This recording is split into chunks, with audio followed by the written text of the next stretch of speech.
The rain came down in sheets that October afternoon, turning the concrete outside Riverside Women's Correctional into a mirror of gray sky and chain-link fence. Marlo Reed stood just beyond the gate, 23 years old, holding a worn duffel bag that contained everything she owned in the world. 3 t-shirts, 2 pairs of jeans, underwear that had been washed so many times the elastic barely held, a toothbrush, and $47 in bills that had been returned to her from the property office, money she'd had in her pocket the night everything went wrong. The gate clanged shut behind her with a finality that should have felt like freedom. Instead, it felt like being cut loose from a life raft in the middle of the ocean. At least in that cell, she'd known where she'd sleep tonight. Out here, the world stretched in every direction with no road signs pointing toward anything that resembled a future. She'd spent 3 years behind those walls for a crime she didn't commit. Her best friend Megan had needed someone to take the fall for a breaking and entering charge. And Marlo had been young enough, stupid enough, loyal enough to believe that protecting Megan's little sister from the foster system was worth the sacrifice. The public defender had advised her to take the plea deal, 5 years reduced to 3 with good behavior. She'd served every day of those 3 years learning that loyalty was a currency that bought nothing but regret. The bus stop was 2 miles down the road. Marlo started walking, her sneakers squelching through puddles, her hair plastered to her skull. She didn't own an umbrella, didn't own much of anything anymore. The house where she'd grown up had been sold years before she went to prison, after her parents died in a car accident when she was 6. She'd bounced through 11 different foster homes over 12 years, aging out of the system at 18 with a high school diploma and the kind of survival instincts that made her good at staying quiet and bad at trusting people. The only person who'd ever really wanted her had been Grandma Iris, her mother's mother. A woman Marlo had met exactly 4 times in her childhood before the state decided that a 70-year-old with a fixed income wasn't a suitable guardian for a traumatized 6-year-old. Iris had written letters. Marlo remembered getting 2 of them during her first year in foster care, before the addresses started changing faster than the mail could follow. After that, nothing. She'd assumed her grandmother had given up, moved on, forgotten about the little girl who'd been swallowed by the system. Then, 14 months ago, while Marlo was serving her 2nd year at Riverside, a chaplain had delivered news that arrived like a punch to the sternum. Iris Reed had died of a stroke in a county hospital in Washington state, alone, with no family present. By the time the notification reached Marlo through the prison's glacial bureaucracy, her grandmother had already been cremated. No funeral, no chance to say goodbye, no chance to explain that she'd been thinking about Iris every single day for 17 years. The grief had been complicated by anger.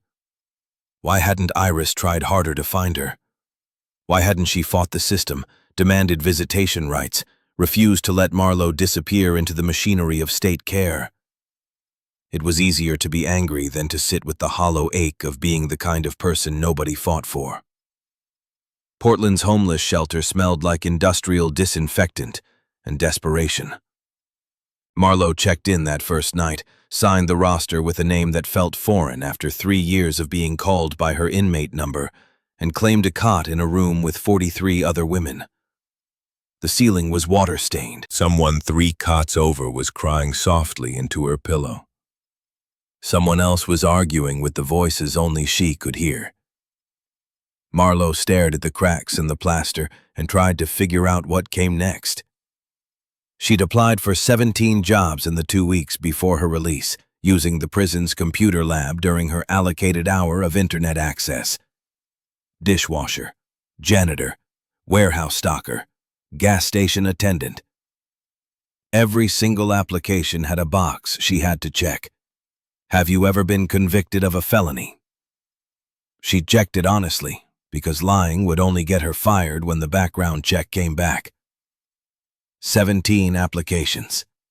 0 responses. The next morning, she walked to Martha's Diner on Powell Street and asked if they needed help washing dishes.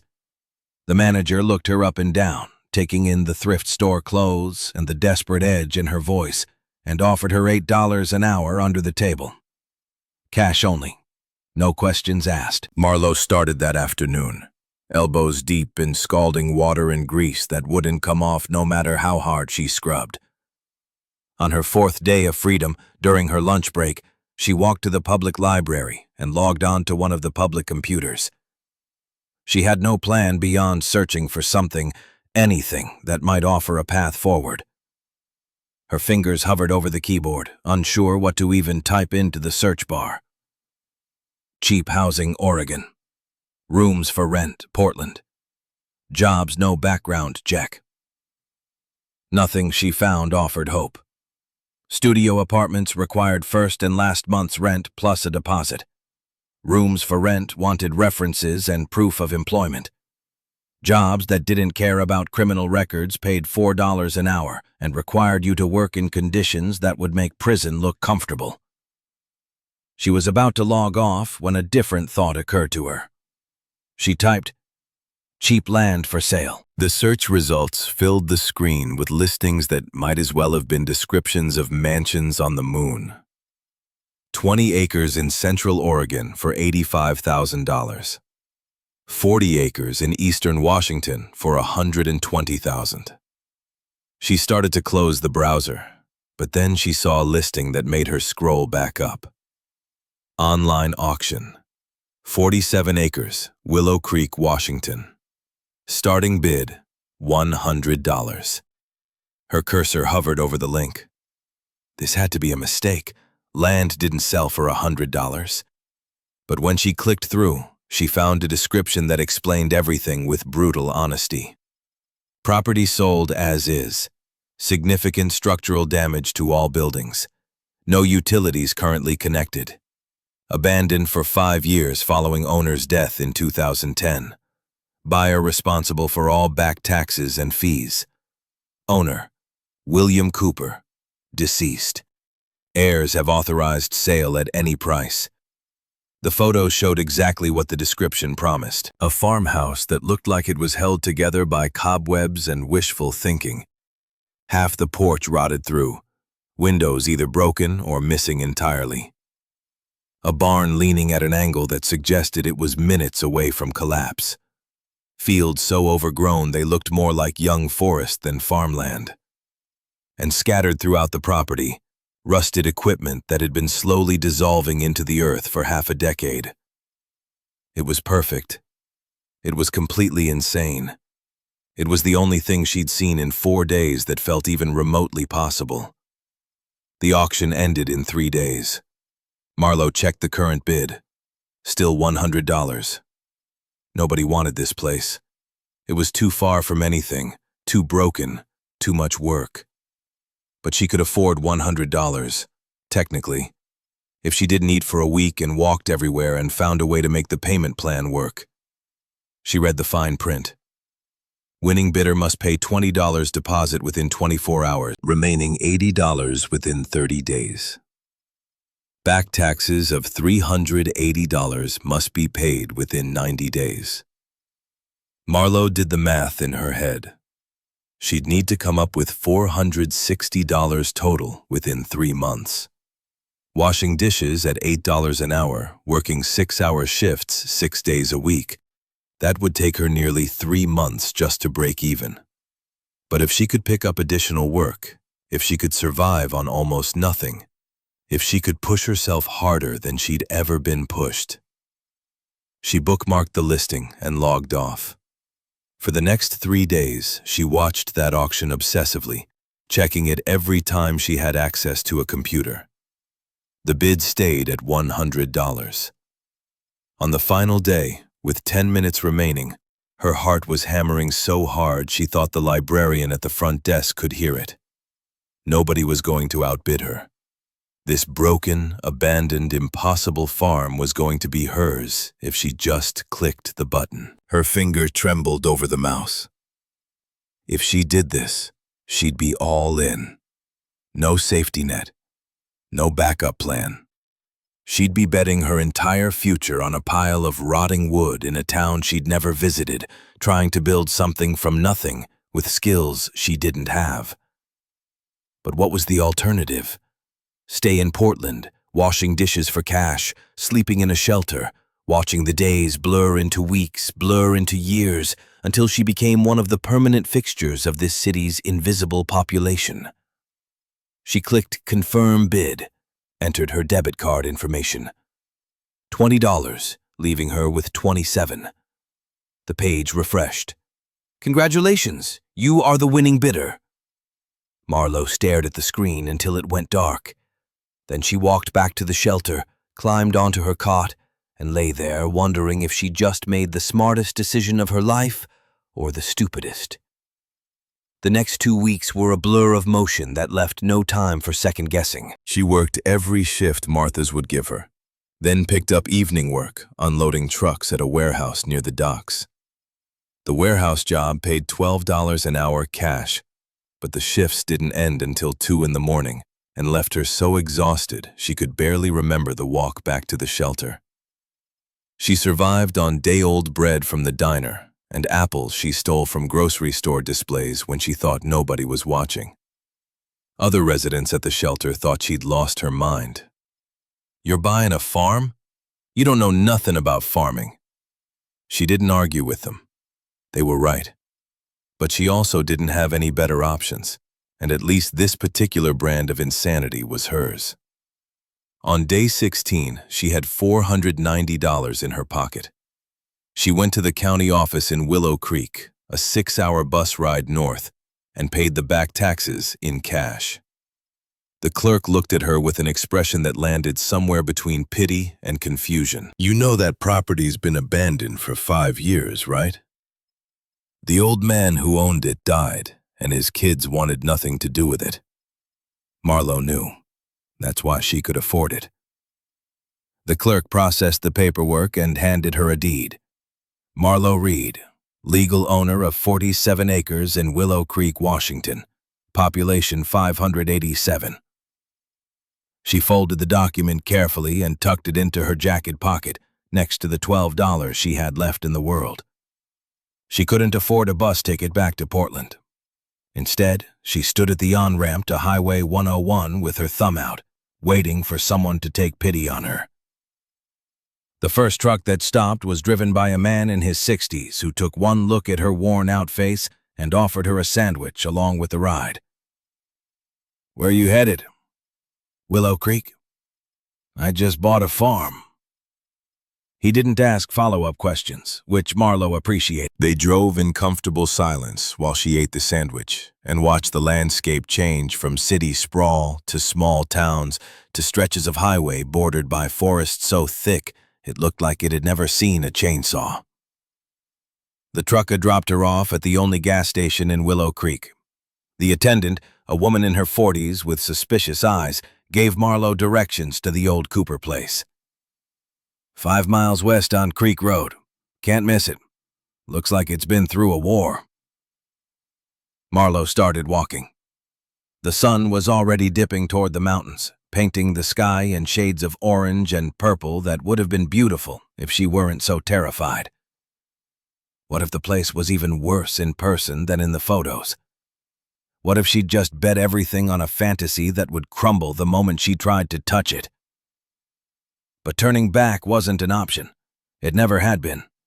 So she kept walking, one foot in front of the other, until she rounded a bend in the road and saw it. The photos hadn't lied, but they'd been kind. The farmhouse looked like it had given up on the concept of structural integrity and was staying upright purely out of spite. The porch sagged in the middle.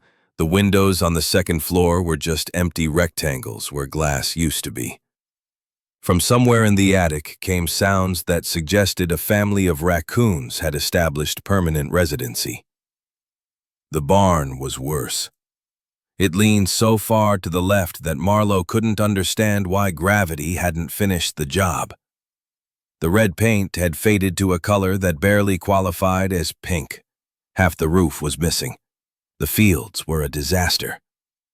What should have been cultivated land was now a jungle of weeds taller than Marlowe, blackberry brambles that had formed impenetrable walls, and volunteer trees that had taken root and were well on their way to reclaiming the entire property for the forest. She dropped her duffel bag on what remained of the front porch and sat down hard. For the first time since walking out of Riverside, she felt tears burning in her eyes. What was she doing? Who did she think she was? She wasn't a farmer. She wasn't a carpenter. She was just a kid who'd gotten screwed by life and was too stubborn to admit when she was beaten. Grandma Iris would have known what to do. She would have looked at this mess and seen possibility instead of disaster. She would have rolled up her sleeves and gotten to work, and she would have known exactly where to start. But Iris was gone, and Marlowe was alone, and the sun was setting fast. She allowed herself exactly 10 minutes of despair. Then she wiped her eyes, stood up, and made a decision.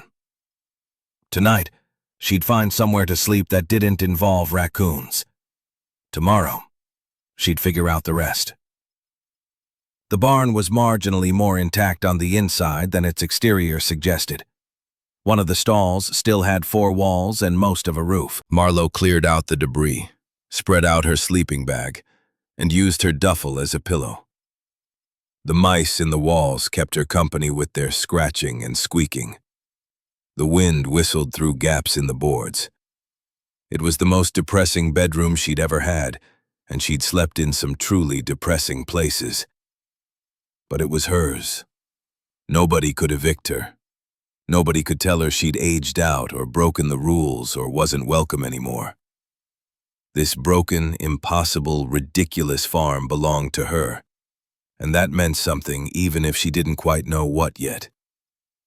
She fell asleep thinking about Iris, wondering if her grandmother would be proud or horrified, hoping it was the former, fearing it was the latter. The next morning arrived with weak sunlight filtering through the barn walls. Marlowe woke stiff and cold, her breath visible in the October air. She had no coffee, no breakfast, nothing but a determination to at least understand what she'd gotten herself into. She spent the entire day walking the property, taking inventory of the disaster. The well in the front yard might still work, but she'd need to test it. The fencing had collapsed in so many places it might as well not exist. The equipment scattered around the property was so rusted she couldn't even identify what half of it had been used for. And then there was the tractor. It was parked behind the barn, almost completely hidden by vines and blackberry brambles that had grown through the wheel wells and wrapped around the engine housing. A John Deere, probably from the 1960s based on the styling, with green paint that had faded to something closer to gray. The tires were flat and cracked. The exhaust pipe had rusted through. But somehow, despite 5 years of abandonment, it still possessed a kind of dignity, like it was waiting for someone to remember it existed. Marlowe decided to clear the vegetation away from it, partly because she needed to do something productive, and partly because she was curious whether there was any chance it could ever run again. She found a rusty machete in the barn and spent the afternoon hacking away blackberry vines, pulling out saplings, sweeping away 5 years of accumulated leaves and debris. By sunset, she'd cleared enough to really see what she was working with. The tractor was in rough shape, but it was intact. No major pieces missing, no obvious holes in the engine block. She climbed up into the driver's seat, her boots crunching on rust flakes, and tried to imagine what it must have been like to work this land when everything was functional and alive. That's when she noticed the seat was slightly askew, like someone had tried to adjust it and hadn't quite pushed it back into place. She grabbed the edge and tried to straighten it, but it wouldn't budge. Rusted in place after all these years. She pulled harder, jiggling it back and forth, and suddenly something gave way with a metallic squeal. The seat lifted up. Not broke, lifted, like it was hinged. Marlowe stared at the hidden compartment beneath. She'd never known tractor seats could do this. Inside the compartment, wrapped in what had once been oilcloth but was now mostly disintegrated fabric, was a metal box about the size of a large shoebox. Her hands were shaking as she lifted it out. The box was heavy, something substantial inside. The tin had rusted around the edges but was still intact. There was no lock, just a simple latch that had corroded shut. She carried it carefully into the barn, her heart hammering so hard she could hear it in her ears. What were the actual odds? What were the chances that she'd buy a farm nobody wanted for $100 and find something hidden in a tractor that had been sitting here for 5 years? She used a screwdriver from her duffel to work the latch free, prying gently so she wouldn't damage whatever was inside. When it finally popped open, she had to sit down on a hay bale. Inside the box were bundles of cash. Old bills, 10s and 20s and 50s, wrapped in rubber bands that fell apart at her touch.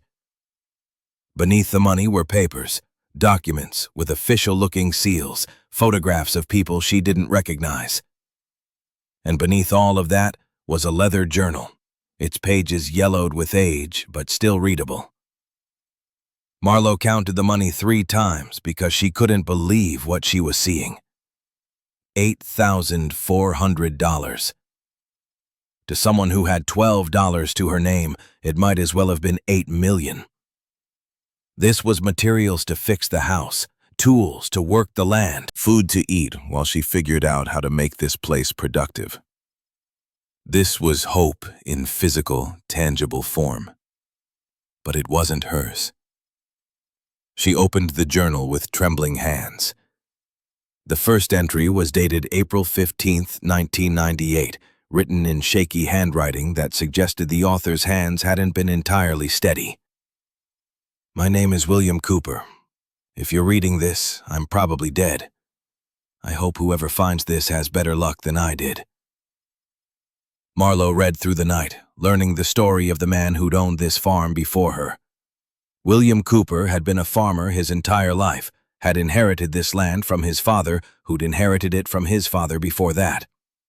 He'd raised 4 children here with his wife Dorothy, had worked this soil for 53 years, had poured everything he had into making this place productive and beautiful. But in his later years, everything had fallen apart. Dorothy developed Alzheimer's and needed expensive care that insurance barely covered. Medical bills had piled up faster than he could pay them.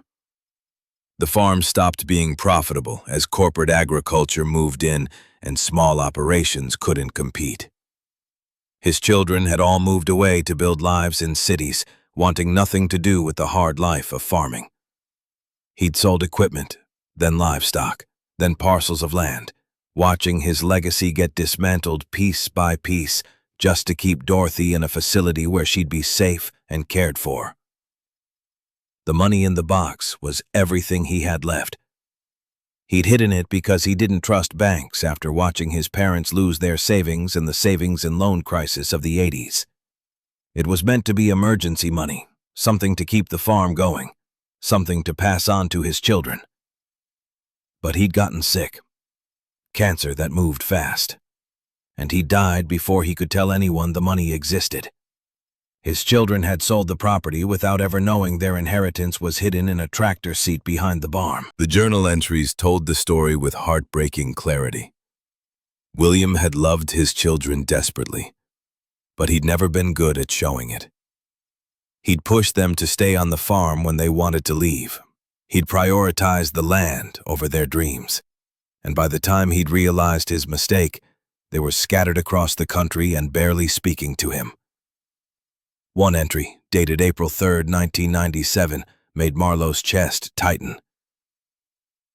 David called today. He got the promotion at his company in California.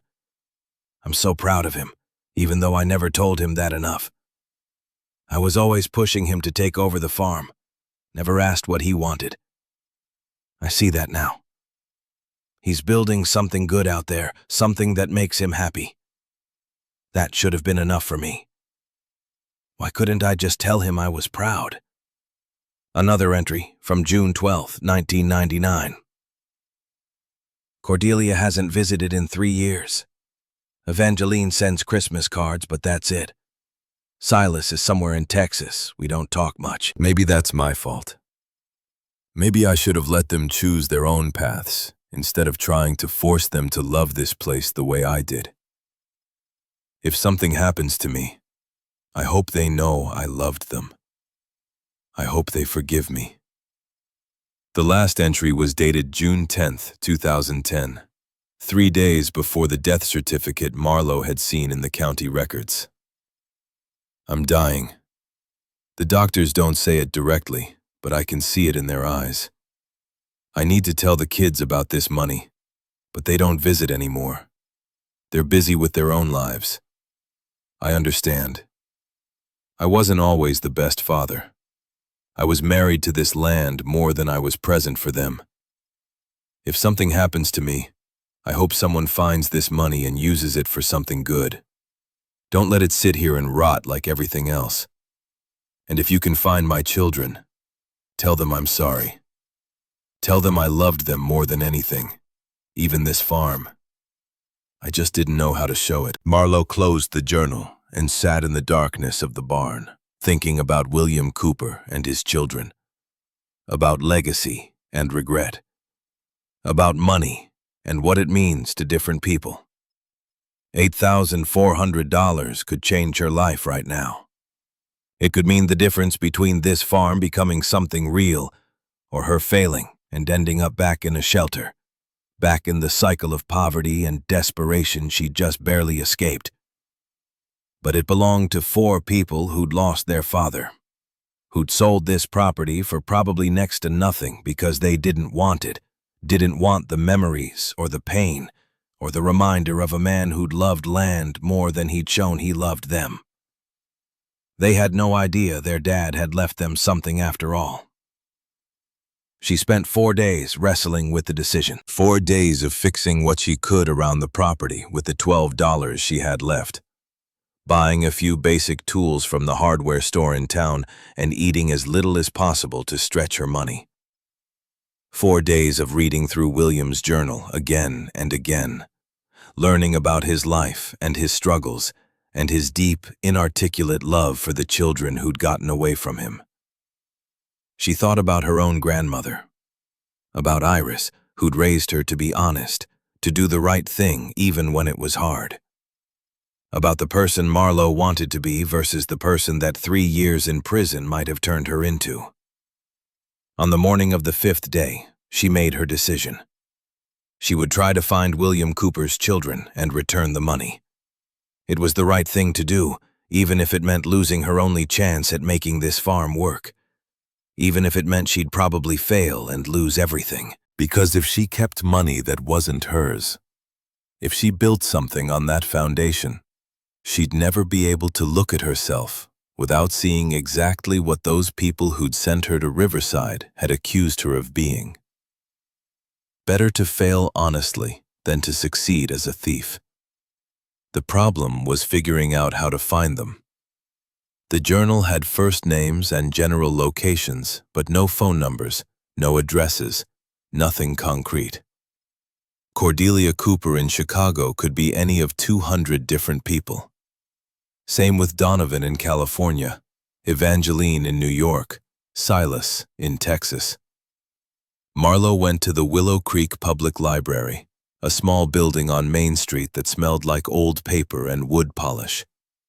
The librarian, a woman in her 60s with kind eyes and silver hair, looked up from her desk as Marlowe approached.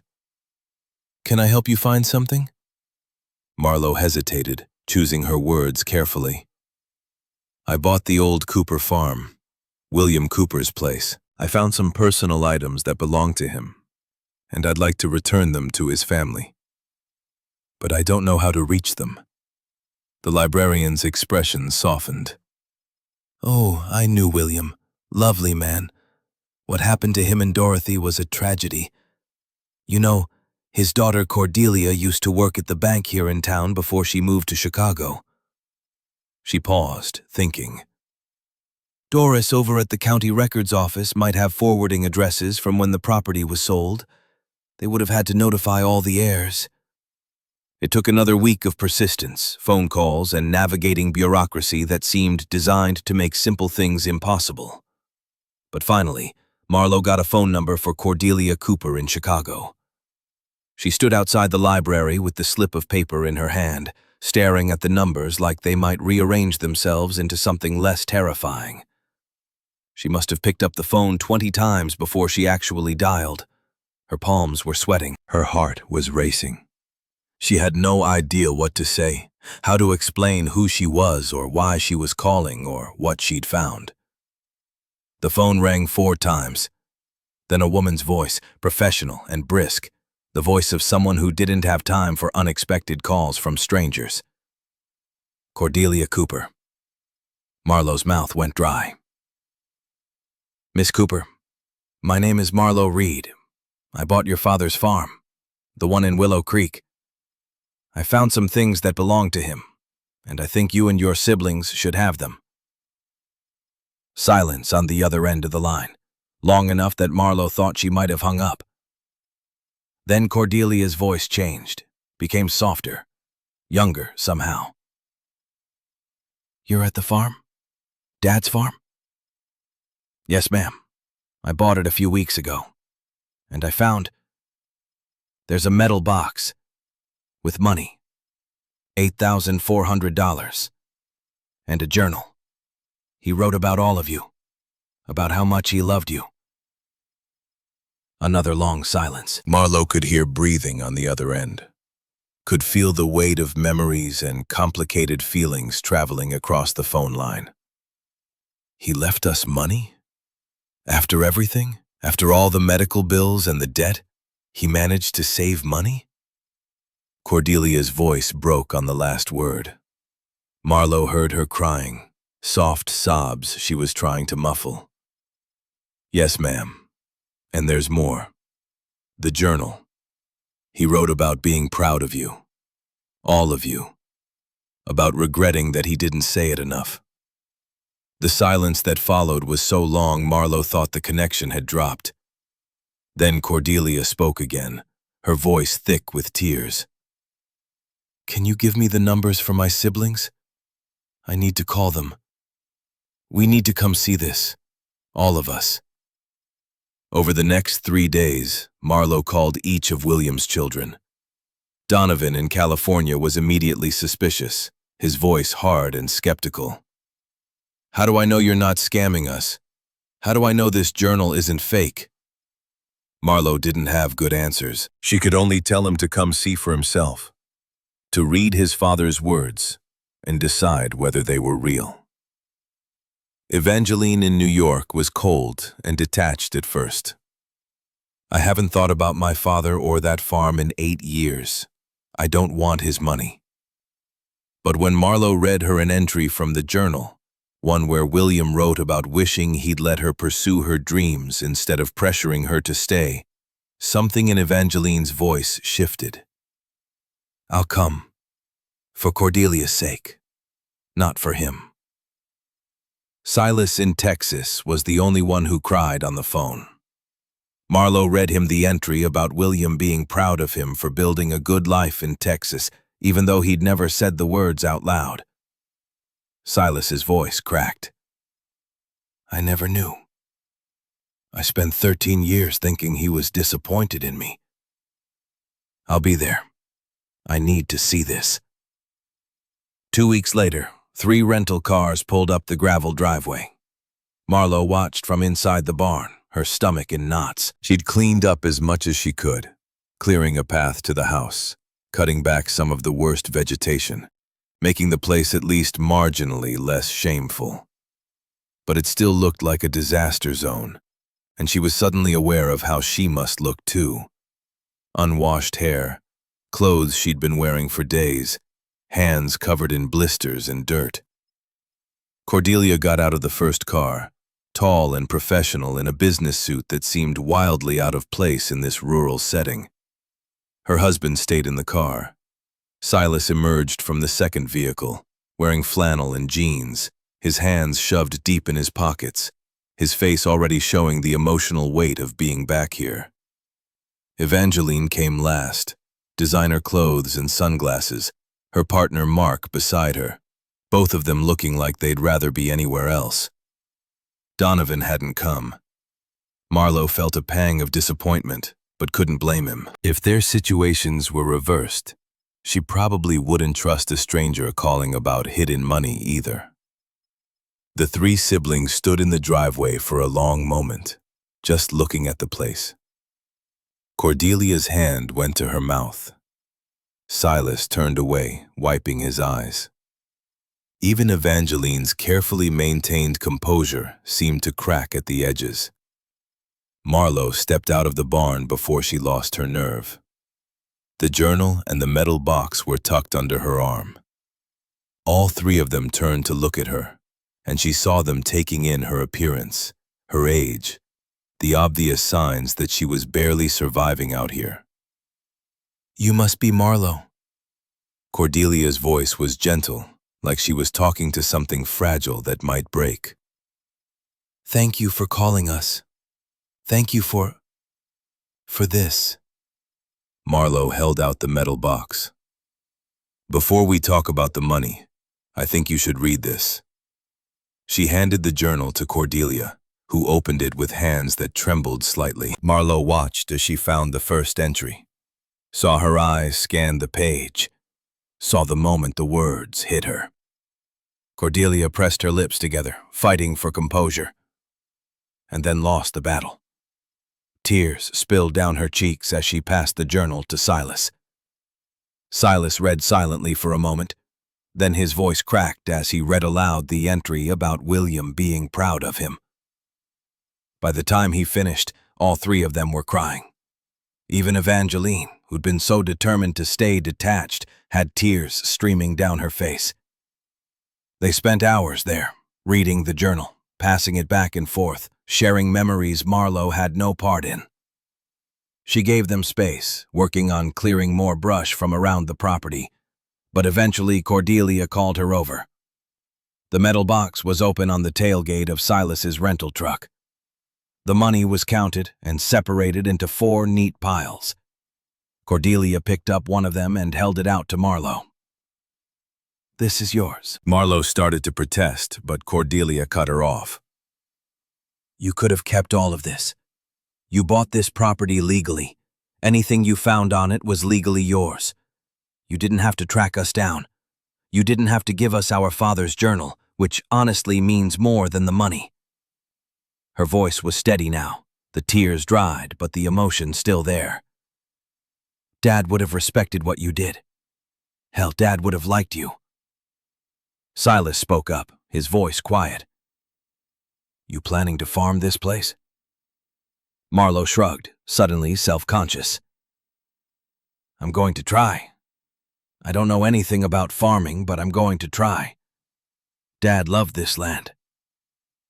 Silas looked around at the overgrown fields, the leaning barn, the house that was barely standing. It killed him in the end, watching it fall apart. But he loved it. Someone should love it again. Evangeline surprised everyone by speaking next. "You're going to need help. That house isn't going to fix itself, and winter comes early up here." Then Cordelia's phone rang.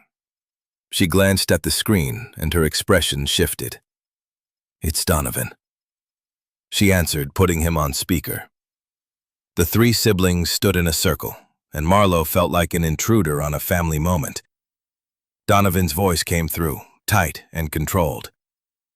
"Cordelia, I did some research on your Marlowe Reed. Want to know what I found?" Marlowe's stomach dropped. She knew what was coming. Marlowe Reed, 23 years old, Riverside Women's Correctional Facility, Oregon.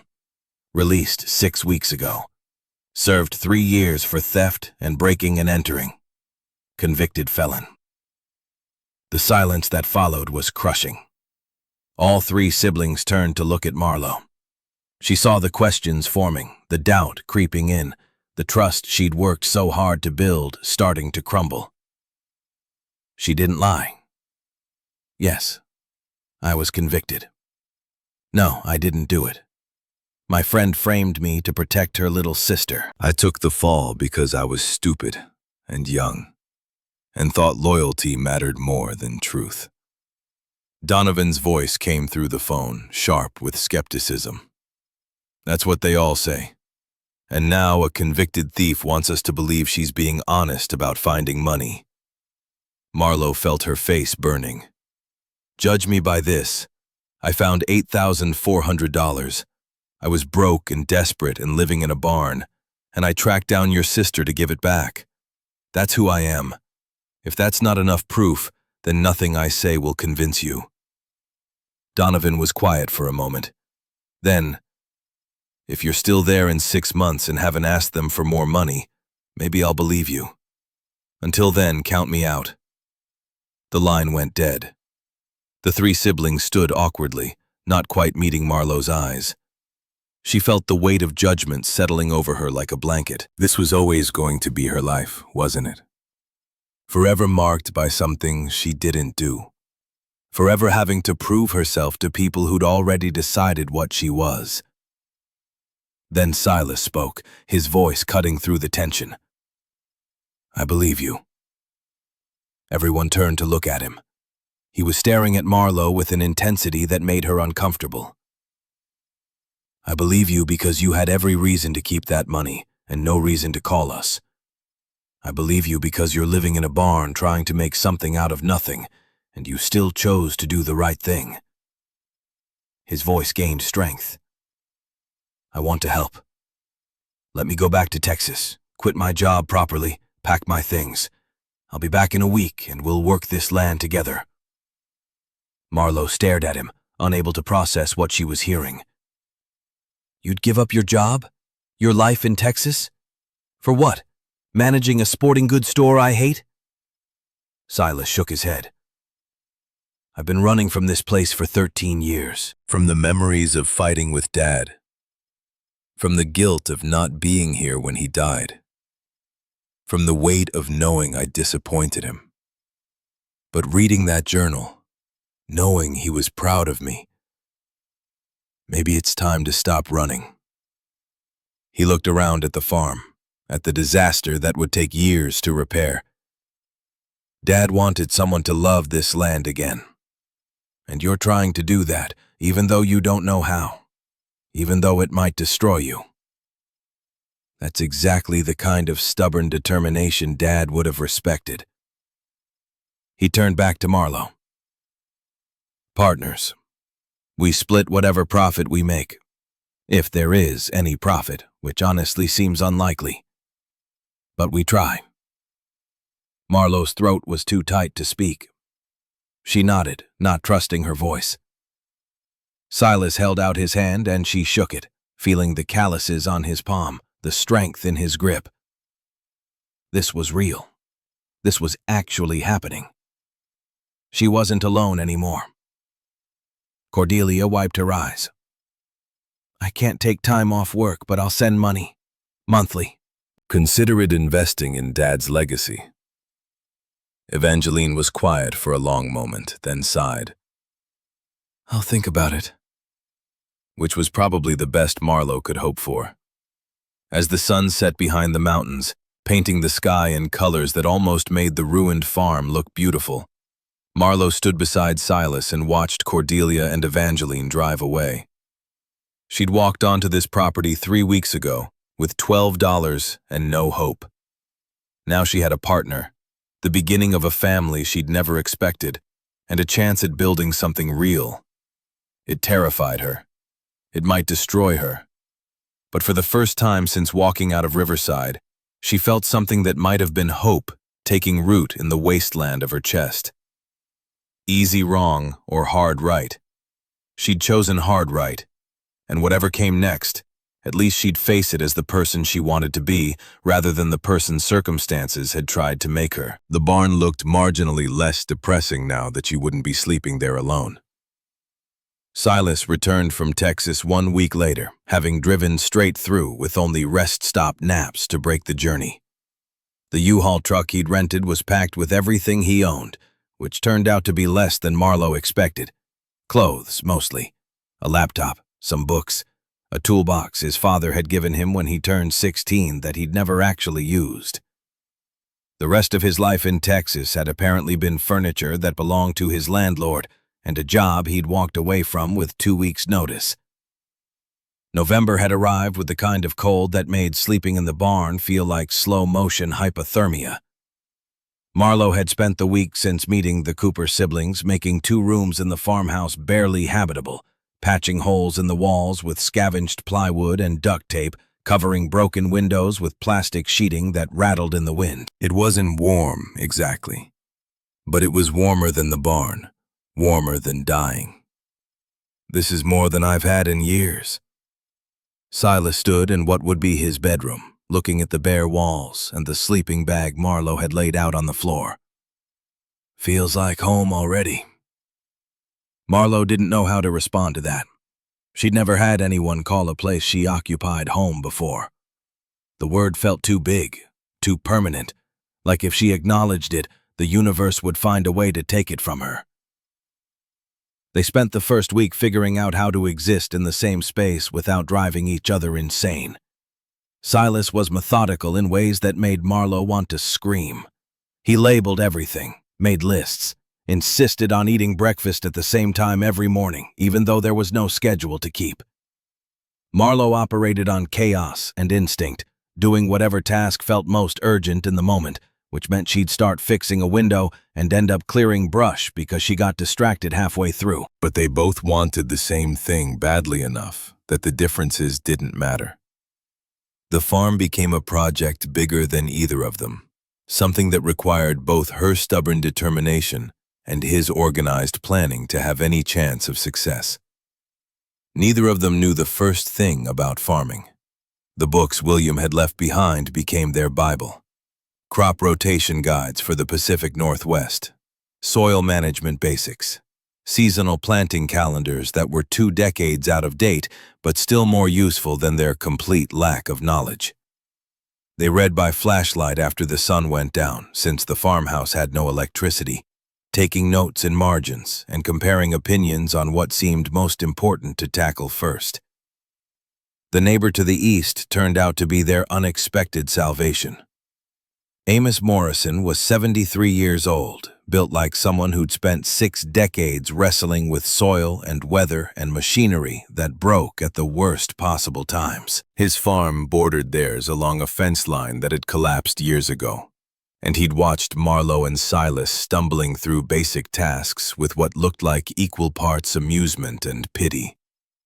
He showed up one morning in early November driving a tractor that actually ran, pulling up to where they were trying to clear a section of field with hand tools like idiots from another century.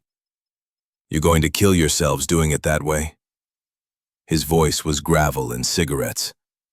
"I've got equipment you can borrow, and if you're serious about bringing this place back, I'll teach you how to use it." Marlowe looked at Silas, both of them filthy and exhausted, and saw her own desperate hope reflected in his face. "Why would you help us?" Amos shifted his weight, uncomfortable with the direct question. "Your granddaddy and I farmed side by side for 30 years. He gestured toward Silas.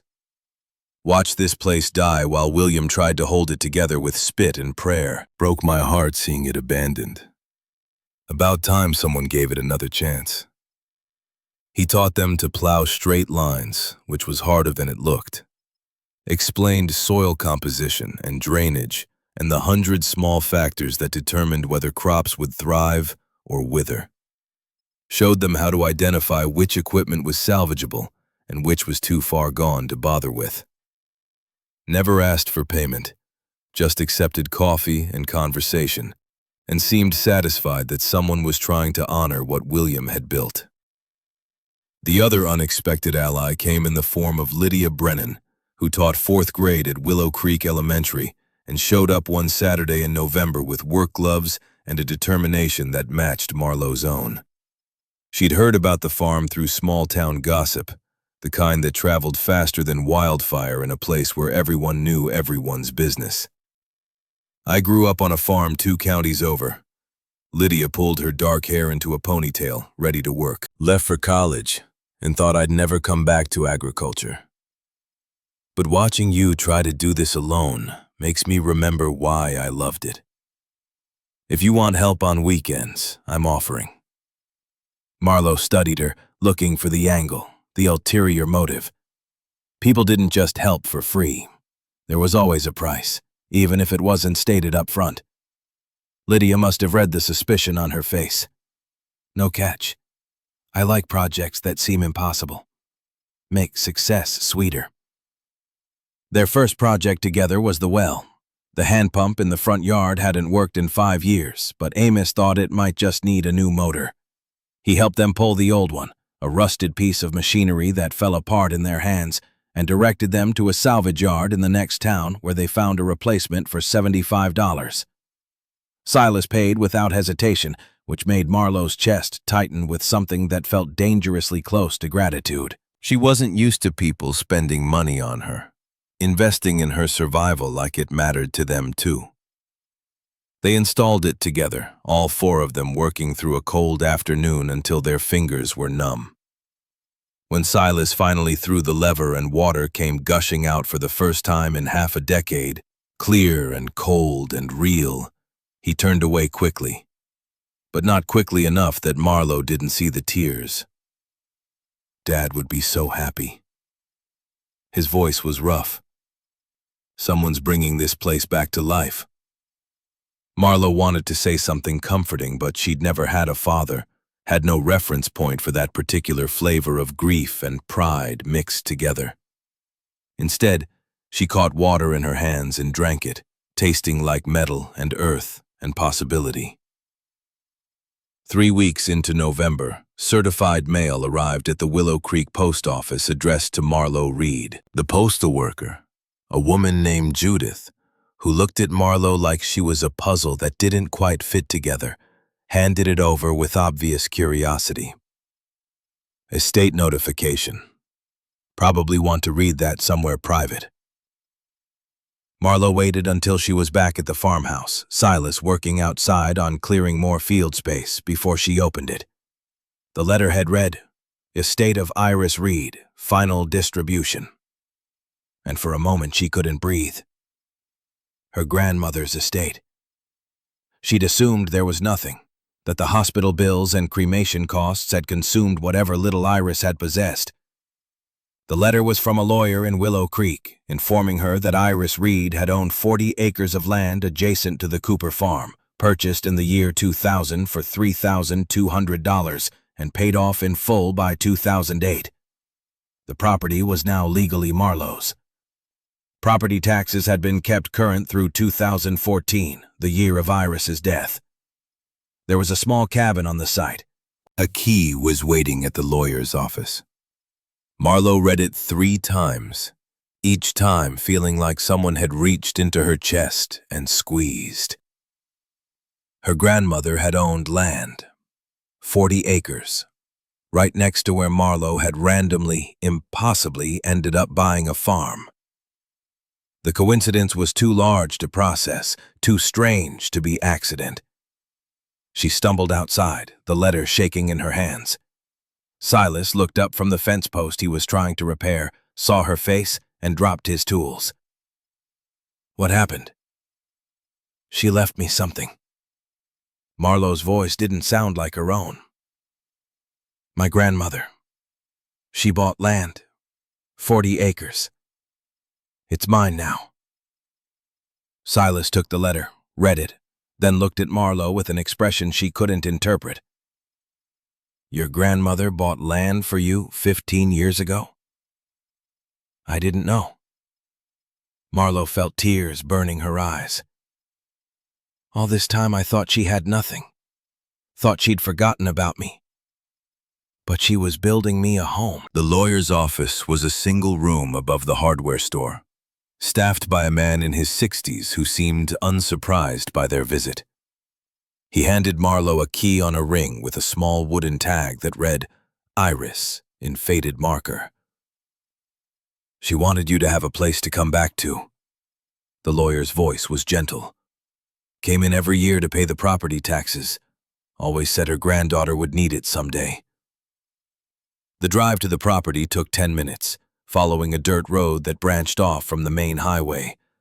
40 acres covered in similar overgrowth to the Cooper farm, but with a small cabin visible through the trees. One bedroom, wood siding that had weathered to silver, a porch that sagged slightly but was still intact. Marlowe's hands were shaking so badly she could barely get the key in the lock. When the door swung open, she saw boxes, dozens of cardboard boxes stacked against the walls, each one labeled in handwriting she recognized from the 2 letters she'd received as a child. Silas stayed on the porch, giving her space. Marlowe moved through the cabin like she was walking through a dream. The boxes contained her childhood. Drawings she'd made in 1st grade, school papers with gold stars, a stuffed rabbit she'd carried everywhere until it got left behind in one of the moves between foster homes, baby clothes, photographs of her parents that she'd thought were lost forever. And then, in the corner, a larger box, cardboard reinforced with packing tape labeled in black marker, "For Marlowe, return to sender." She knew before she opened it what she'd find, could feel the weight of it, the significance pressing down on her like atmospheric pressure before a storm. Her fingers fumbled with the tape, finally ripping it away to reveal envelopes. Hundreds of them, all addressed to Marlowe Reed at various foster care addresses across Oregon. All stamped with red ink, address unknown, or recipient moved, return to sender. She pulled one out. The postmark read, June 1999, her 7th birthday. The envelope had been opened, read, then carefully preserved. Inside was a card with balloons on the front and a letter written in Iris's careful cursive. My dearest Marlowe, I think about you every single day. The foster system won't tell me where you are, but I'm trying so hard to find you.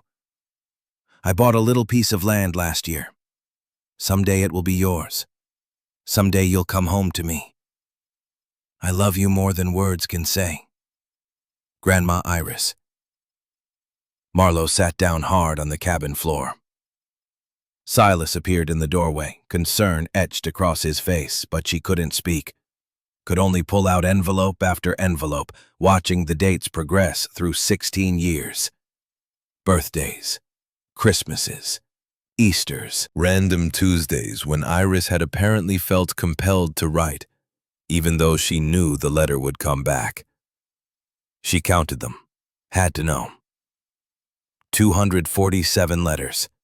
16 years of trying to reach a granddaughter who kept moving, kept slipping through the system's bureaucratic fingers, never staying anywhere long enough for mail to find her. A letter from Christmas 2007, when Marlowe was 15 and angry at the world, written by a grandmother who had no idea her granddaughter was in her 7th foster home and considering running away. Sweet girl. I sent 11 letters to 4 different addresses this year. They all came back. But I won't stop. I will never stop trying to reach you. You are not forgotten. You are not alone. Even if you don't know it, I'm here, loving you, fighting for you. I bought more land this year. It's next to a beautiful farm. Someday you'll see it. All my love, Grandma.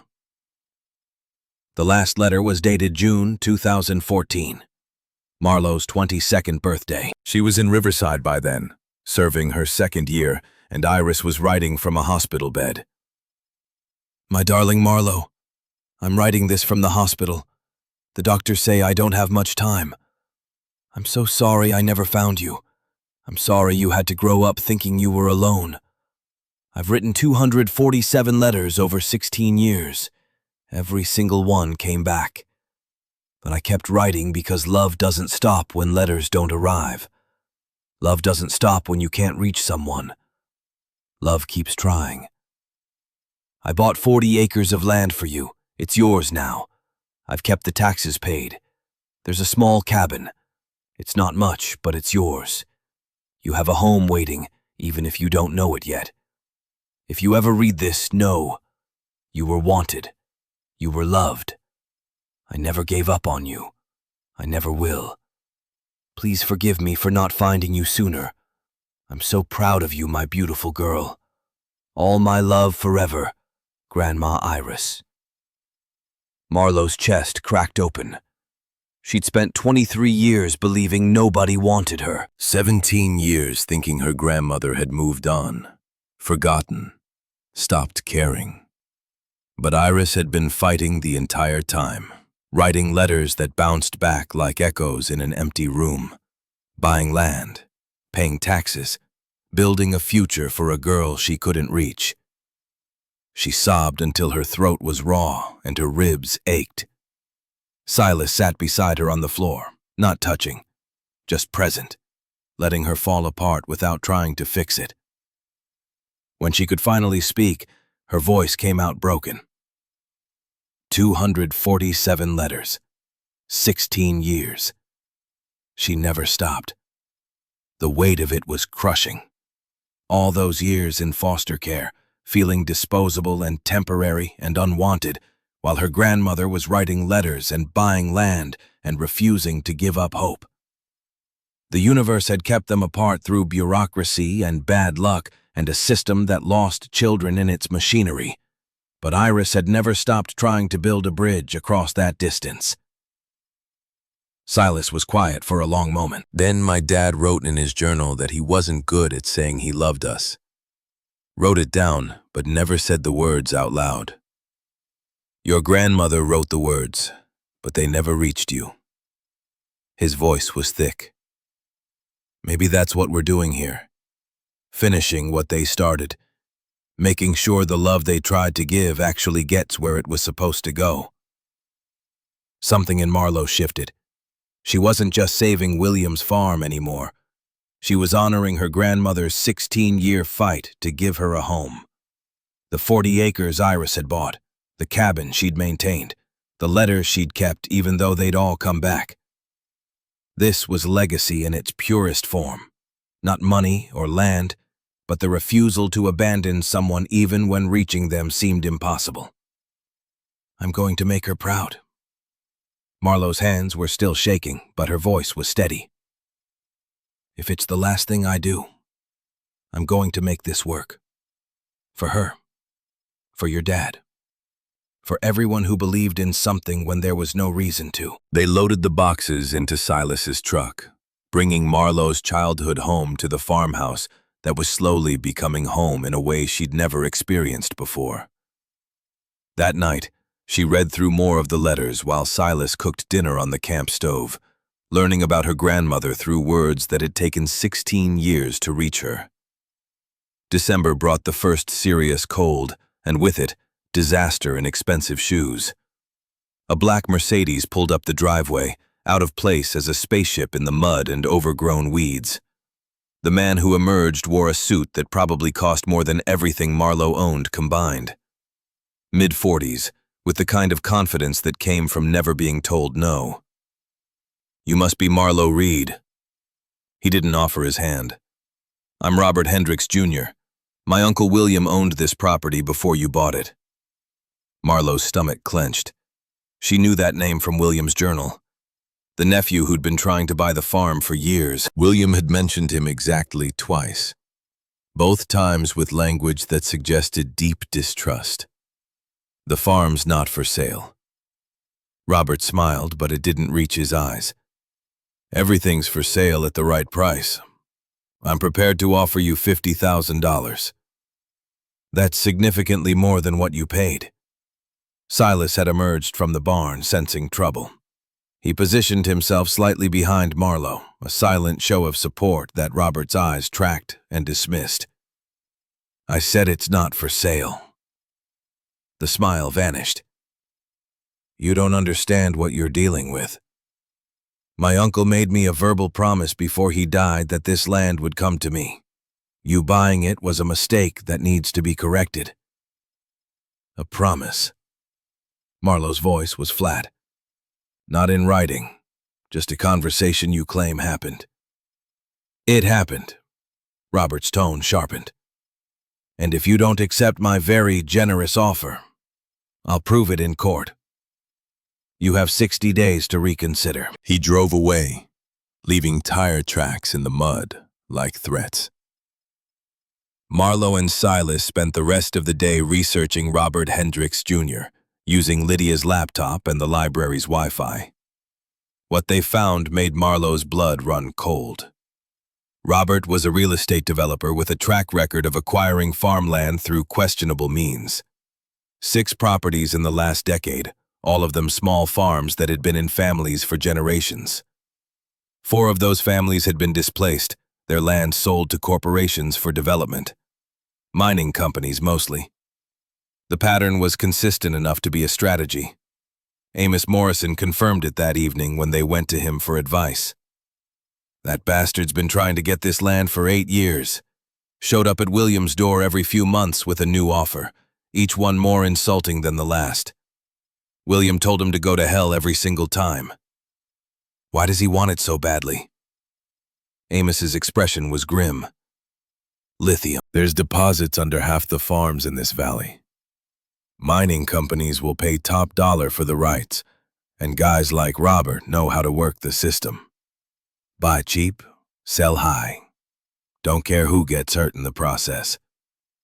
2 weeks later, Marlowe was served with a lawsuit. Robert Hendricks Jr. versus Marlowe Reed, contesting the legal sale of the property on grounds that William Cooper had been mentally incompetent during his final months due to cancer treatment and pain medication. The suit claimed the estate had been improperly sold without proper verification of the deceased's wishes. Attached were affidavits from 3 people Marlowe had never heard of, all claiming William had promised the land to Robert in their presence. The court date was set for June. 6 months away, but close enough that Marlowe felt it like a countdown to execution.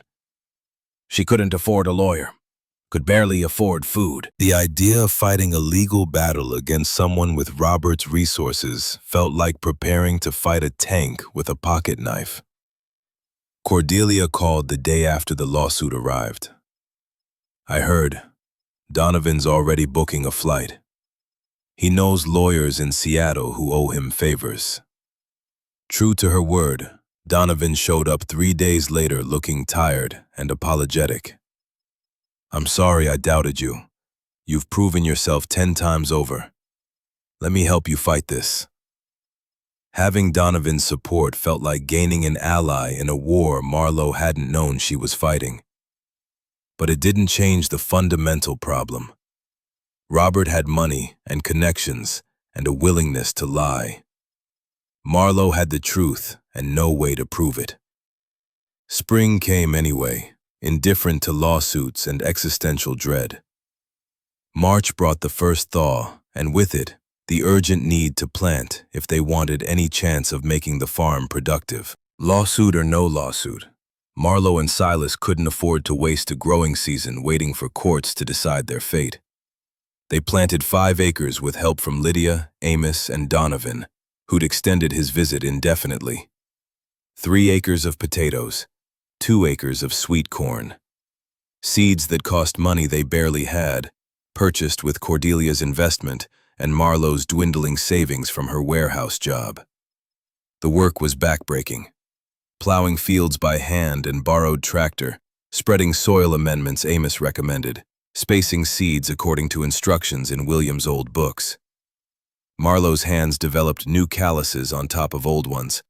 Her back ached constantly. But there was something deeply satisfying about watching the land transform from wasteland to rows of potential. Then a late frost hit in early April, killing 15% of their seedlings overnight. Marlowe stood in the field at dawn, looking at blackened plants that had been green and hopeful the day before, and wanted to scream. We replant. Silas's voice was steady. Dad dealt with this every year. Weather doesn't care about our plans. Easy for you to say. Marlowe heard the edge in her own voice, sharp with exhaustion and fear. You gave up a job to be here. I gave up everything." The words hung between them, ugly and true. Silas's face went carefully blank.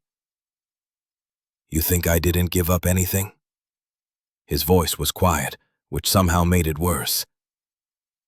"I left my girlfriend, my apartment, my entire life, because I thought we were building something together." Marlo knew she should apologize, but the fear was too big, and the frost had killed too many plants, and the lawsuit was a constant weight she couldn't escape. They worked in brittle silence for the rest of the day. The partnership that had felt solid now fractured along fault lines neither of them had noticed forming. That night, Marlo went to Iris's cabin and read through the letters again, looking for strength in her grandmother's refusal to give up. When she returned to the farmhouse at midnight, she found Silas still awake, sitting at the kitchen table with a cup of coffee and William's journal open in front of him. "I'm sorry." The words came out rough. "I'm terrified, and I took it out on you." Silas looked up, exhaustion carved into the lines around his eyes. "I'm terrified too, but we don't survive this by turning on each other." They stayed up until 3 in the morning, talking through fears and plans and the very real possibility that they might lose everything. But by the time they went to bed, the fracture had been repaired, the partnership reinforced by honesty instead of the polite fiction that either of them had this figured out. The community rallied in ways Marlo hadn't expected. When word spread about the lawsuit, residents of Willow Creek organized a fundraiser. Margot Hayes, the librarian, set up a donation jar at the front desk. Martha from the diner hosted a Saturday breakfast where all proceeds went to Marlo's legal defense fund. By the end of April, they'd raised $4,200. Amos Morrison handed her an envelope with his contribution and a piece of information that made her chest tighten. "Your grandmother used to come into town, back when she first bought that land. Would ask everyone if they knew about vacant property, good soil, close to water. Said it was for her granddaughter, that the girl was going to need a home someday." The pieces were falling into place with a pattern Marlo was only beginning to see. Iris buying land in Willow Creek wasn't random. She'd been looking for the right place, asking questions, making connections. And somehow, through coincidence or fate or something beyond understanding, Marlo had ended up buying the farm directly adjacent to the land her grandmother had chosen. May arrived with the lawsuit trial only 3 weeks away, and Marlo's legal team still scrambling for evidence. Donovan had connected her with a lawyer who was willing to work for a fraction of his normal rate, but the case was still weak. William's will had never been found. The county had approved the estate sale. Robert's affidavits claimed verbal promises that couldn't be disproven. Marlo was running out of time and options. She drove to Iris's cabin one afternoon, desperate for anything that might help, and tore through it like a woman possessed. Every box, every drawer, every corner. Looking for what, she didn't know. Some proof that her grandmother's connection to this land was deeper than simple real estate investment. The floorboards in the bedroom creaked oddly under her weight. She'd noticed it before, but never investigated. Now, driven by desperation, she pried at the edge of one board until it came loose. Beneath it was a space just large enough for a metal lockbox. Her hands were shaking as she pulled it free. The lock had rusted but gave way with minimal force. Inside were documents that made her heart stop.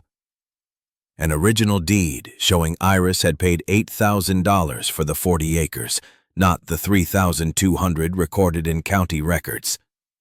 A receipt with 2 signatures, one of them belonging to Robert Hendricks Sr., Robert Jr.'s father. The math was obvious. Robert's father had pocketed the difference, committing tax fraud to hide the extra $4,800. And beneath that, a letter dated 2009, written in William Cooper's handwriting. Dear Iris, I'm sorry my brother cheated you when he sold you that land. You paid $8,000, but he only reported $3,200 to dodge taxes. I found his ledgers after he died last year. You told me the land was for your granddaughter Marlo. I remember. You came to my farm in 2000, crying, saying foster care took her and you needed to build her a home for when she came back. I'm dying now. Cancer. I want you to know, if Marlo ever comes to Willow Creek, I want her to have my farm too. She's family to me, because of you. I'm leaving instructions in my will, but I'm hiding it where my greedy nephew Robert Jr. won't find it. Look inside the tractor seat. Tell Marlo. 2 people she never met fought for her. We believed in her. She has a home here. Your friend, William Cooper. Marlo read it 3 times, tears blurring the words. Her grandmother and William had known each other, had been friends. Iris had bought land next to his farm not by accident, but by design. And William, knowing Iris's granddaughter might someday come looking for home, had left his own farm to her. At the bottom of the lockbox was William's actual will, typed and notarized, dated June 2010. The language was clear. If Marlo Reed, granddaughter of Iris Reed, ever comes to Willow Creek, she has first right to purchase my farm at a fair price. If she purchases it, Robert Hendricks Jr. is expressly prohibited from contesting the sale. Everything clicked into place. Robert Jr. must have found William's will and hidden it, or never reported its existence to the county. He'd authorized the estate sale knowing it would be contested later, betting that whoever bought the farm wouldn't have resources to fight back. But he hadn't counted on Marlo finding proof, hadn't counted on his own father's fraud coming back decades later, hadn't counted on the fact that 2 people he'd probably never thought about had been planning for someone they'd never met. She drove back to the farmhouse, going 15 miles over the speed limit, burst through the door waving the documents. Silas looked up from the stove where he was attempting to cook dinner. "We have proof." Marlo's voice was shaking. "Grandma knew William. They were friends. He wanted me to have his farm. Robert Jr.'s father committed fraud. It's all here." They stayed up all night going through the documents, making copies, building a case.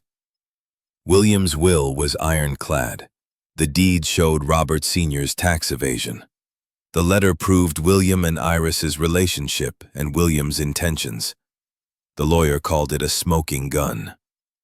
With this evidence, not only would Marlo win the case, but Robert Jr. might face criminal charges for suppressing a legal will. 1 week before trial, Robert Jr. tried one final move. Fire broke out in the barn at 2 a.m, flames visible for miles. Marlo and Silas barely made it out of the farmhouse in time, watching from a safe distance as the structure that had sheltered her that first night burned to the ground. The sheriff ruled it faulty wiring, but everyone knew. Robert was escalating, trying to destroy evidence or intimidate them into submission. But Marlo had already made copies of everything. The fire destroyed nothing that mattered except the barn itself, and even that could be rebuilt. She sat in Iris's cabin that night, rereading the 247 letters by flashlight, drawing strength from her grandmother's 16-year refusal to give up. The last letter played on repeat in her mind. Love doesn't stop when letters don't arrive. Love keeps trying. "Okay, Grandma." Marlo's voice was steady in the darkness. "I'm not giving up. I'll keep fighting."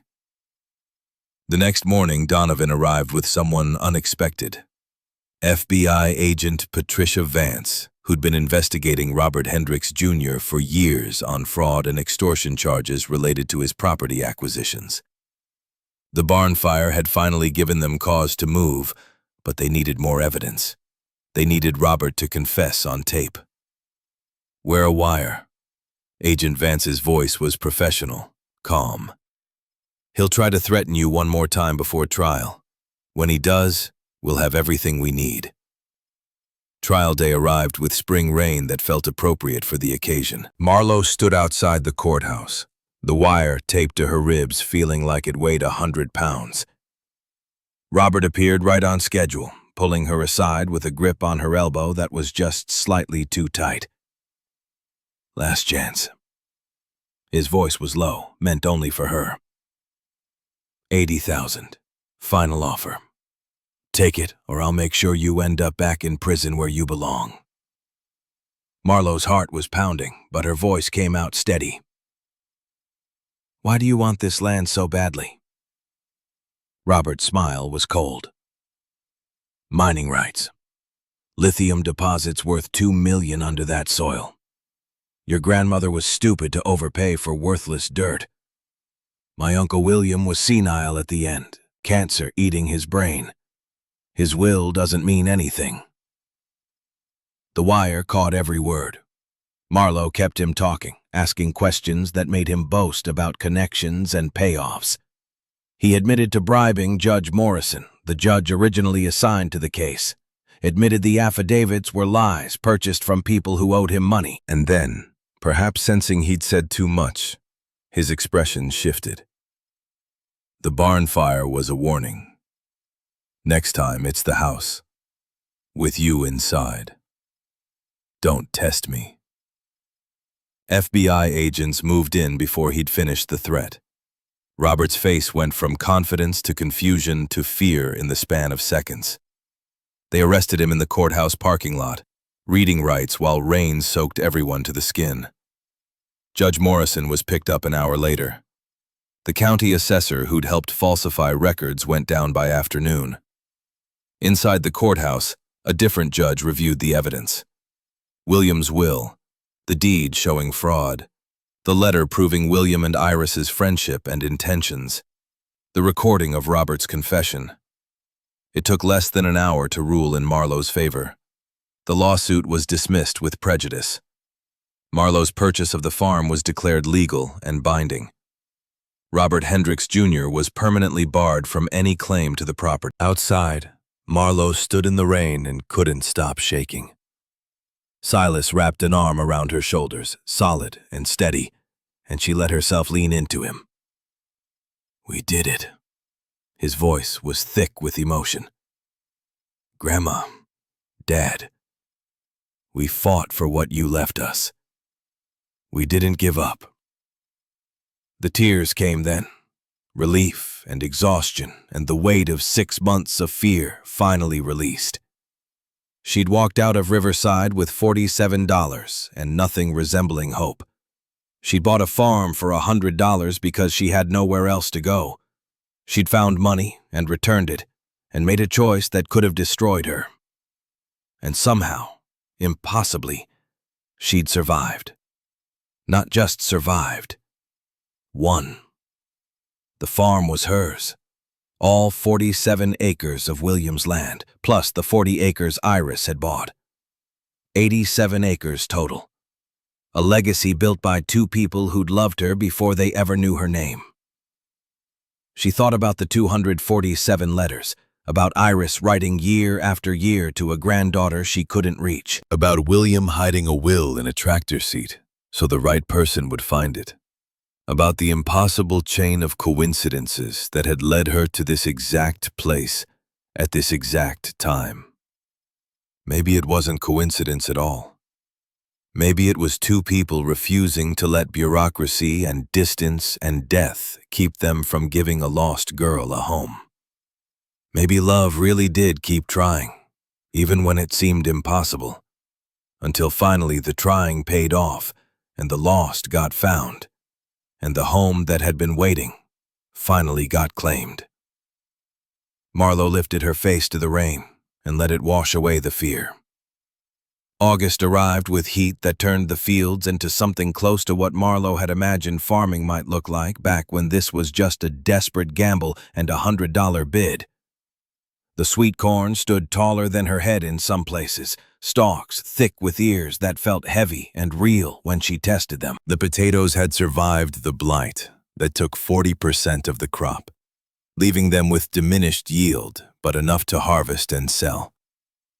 The work of bringing in that first harvest made everything before it seem like warm-up exercises. Marlowe and Silas started at dawn and worked until sunset couldn't justify staying in the fields anymore, hands raw from stripping corn husks, backs screaming from bending over potato plants and digging through soil. Lydia came every day she wasn't teaching. Amos brought his grandsons to help, and even Donovan stayed an extra week to see them through. They pulled 4,200 ears of corn from 2 acres, which Amos informed them was about 45% of what experienced farmers would have managed. The potatoes yielded 16,500 pounds from the remaining acreage after black damage. Numbers that sounded impressive until you factored in the expenses and labor and realized they'd barely scratched survival. Willow Creek Saturday Farmers Market became their testing ground.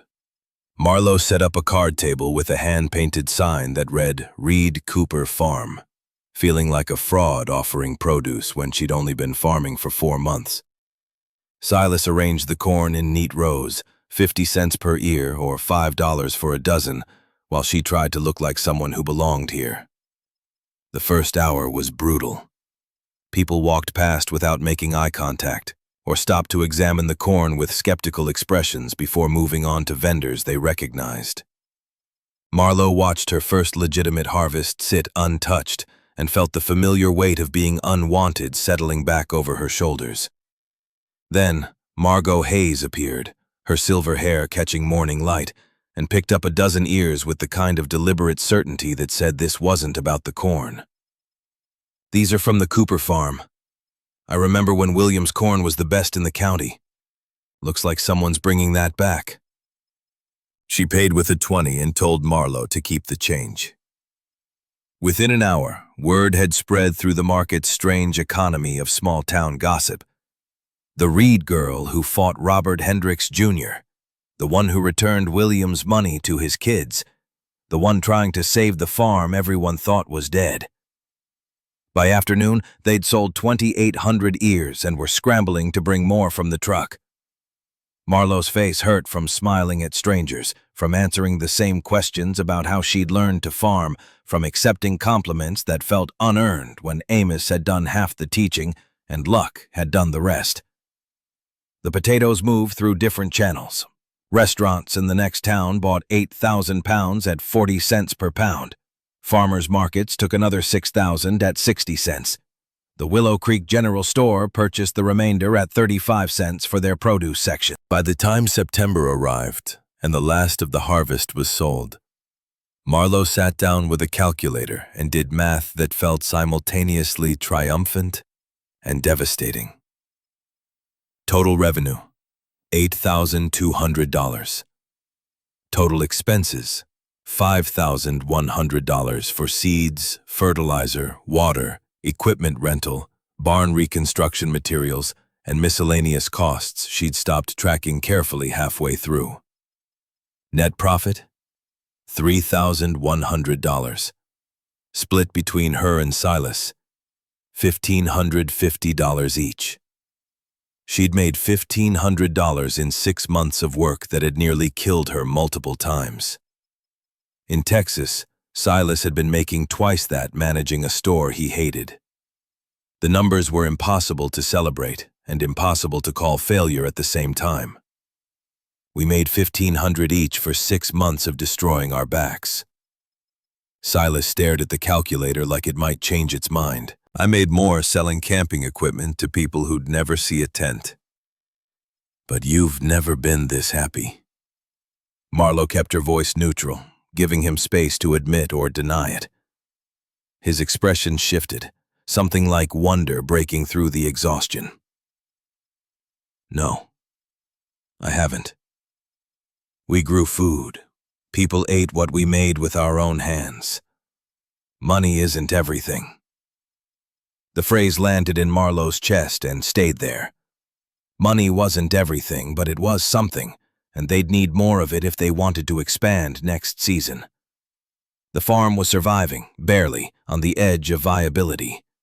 One bad season, one unexpected expense, one injury that prevented work would tip them over into failure. But they'd done it. First harvest complete. The farm had produced actual food that fed actual people. William's land wasn't abandoned anymore. Iris's investment in dirt and hope had yielded something measurable. It wasn't wealth or security, but it was movement in the right direction. October brought an unexpected visitor in the form of Evangeline Cooper, who arrived without warning, driving a rental car that looked deeply uncomfortable on the dirt road to the farm. She'd stayed in New York after their first meeting, sending occasional texts to Silas, but maintaining careful distance from anything that might require emotional investment. She got out of the car, wearing clothes that would have been appropriate for a Manhattan gallery opening and completely absurd for a farm that still had more mud than anything else. Her expression was guarded, defensive, like she expected judgment and was preparing to return it with interest. "I've been thinking about Dad's journal." Her voice was clipped, professional. "The part where he wrote about me." Marlowe waited, giving her space to get wherever she was going with this. "He wrote that he told me farms were more important than fancy careers, that I hung up on him."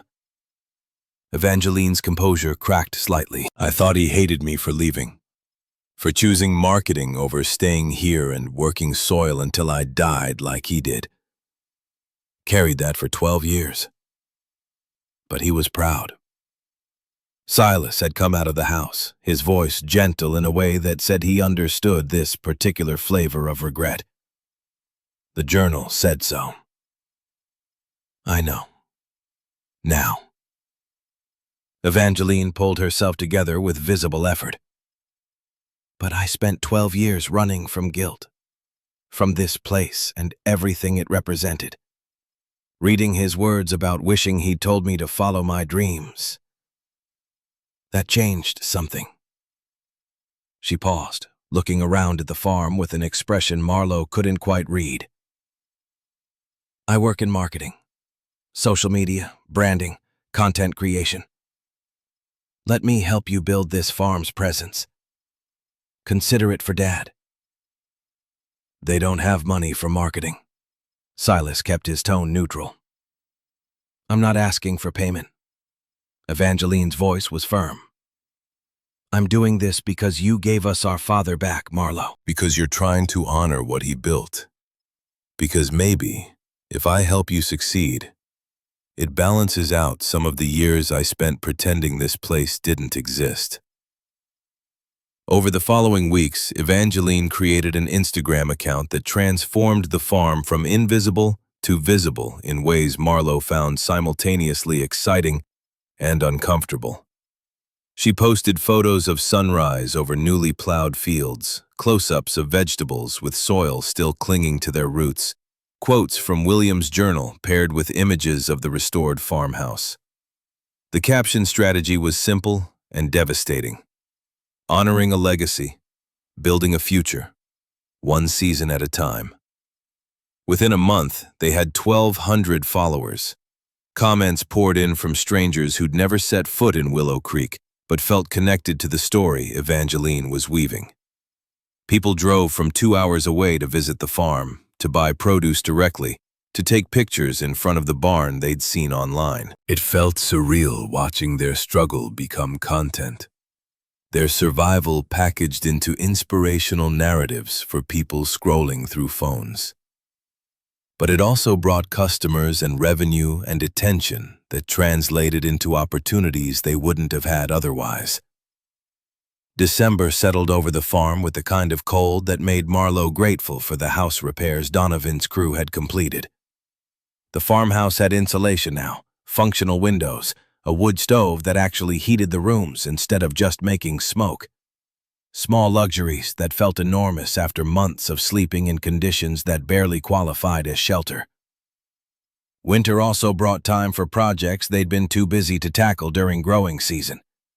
Marlowe and Silas spent evenings in the barn, working on the John Deere tractor that had started everything.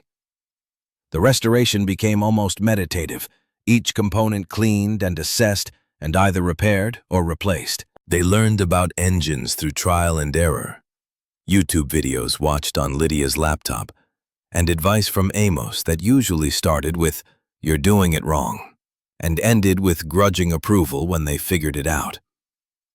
Lydia had become more than just the weekend teacher who helped with farming. Somewhere between fixing the well in November and rebuilding the tractor in December, something had shifted.